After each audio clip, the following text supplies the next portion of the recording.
Hello everyone, welcome sa ating channel dito po sa League Photos and Film. And today's video, ipakikita ko lang sa inyo yung ating three-way para makapag-portrait shot tayo sa ating Ronin DJI RS3. So ang gamit natin dito guys ay isang Sony CBE-10 at saka Tamron 1728 2.8. So guys, ito ipakikita ko sa inyo. Meron tong metal cage. Kaya ito pakikita ko sa inyo kasi yung 3 type kung paano tayo mag-portrait shoot pwede dito. Ito yung first na pwede natin mag-portrait. Actually, meron portrait shoot dito sa DJI Ronin S. At siyempre, kailangan nyo to.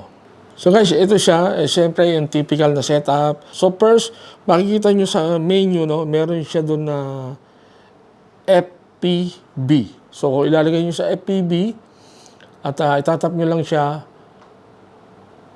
Kung nasa FPV na kayo, meron siyang click dito, no, dito sa side. Down nyo lang siya. FPV na siya. Kiklik nyo lang siya. And then, isuswipe nyo lang siya. Makikita nyo meron siyang portrait. So, ayan yung portrait mode sa RS3. So, ito, kahit full frame camera na merong cage, pwede yan. So, ayan. Yan ang, kaya ito, importante. So, makikita nyo, medyo limited yung movement niya dito.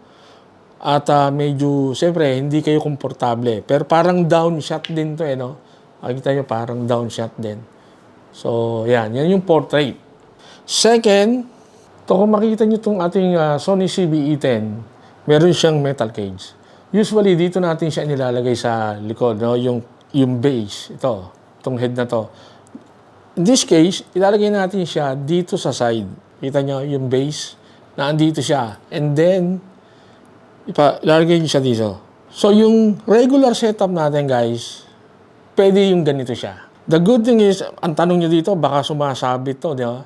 So, kung makikita nyo, pag in-up nyo ganyan, in-up nyo, malayo siya. Makikita nyo, pwede siya. Kasi, kita nyo, hindi siya sumasabit. Di ba? Ito ang problema kapag ang gamit nyo yung full frame na may cage. Hindi kaya. Kasi sumasabit siya. So, guys, ito, normal na nakasetup siya, pero medyo iaano nyo lang yung camera. Ito, CBE-10, tsaka 17 to 28 Tamron, pwede siya. Pwede nyo gamitin to as long as meron kayong, siyempre, dapat meron kayong metal cage. Okay? So, ito yung the third, and siyempre, yun nga, mag-a-add ka, katulad nito.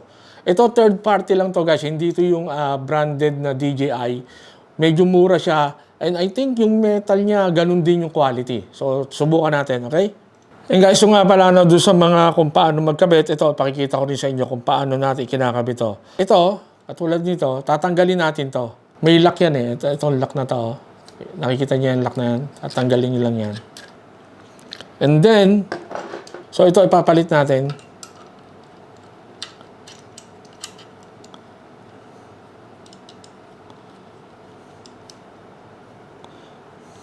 So guys, ito, nakalagay siya. Ito muna ilalagay natin dito.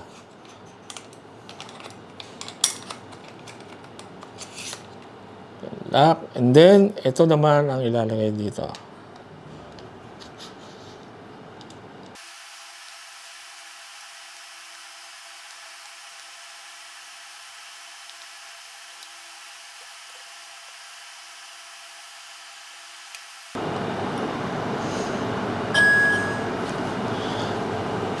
So guys, ayan yung ating portrait mode.